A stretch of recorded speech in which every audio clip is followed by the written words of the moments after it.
Okay, let's dive into something that's fascinating and so misunderstood: Stockholm Syndrome.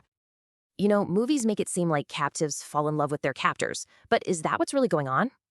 So, the biggest myth that it's some kind of romance? Nope. It's actually a survival response. To really get it, we've got to go back to 1973, where this whole thing got its name.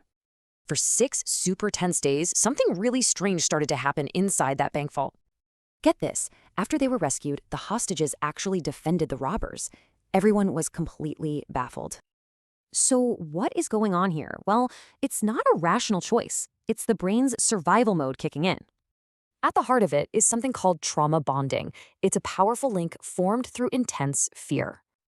And to deal with that terror, the brain just starts to rationalize what the captor is doing. Then there's this weird mix of cruelty and kindness. A tiny bit of kindness feels absolutely huge.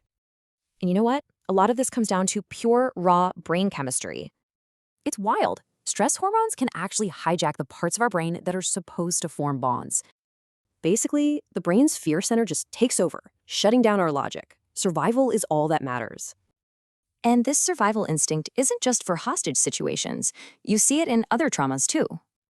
Yeah, these same patterns of dependency and trauma bonding show up in these awful situations. So, knowing the why behind this is so important. It helps us move from judgment to empathy. And getting this right has huge, real-world impacts on therapy, police work, even in the courtroom.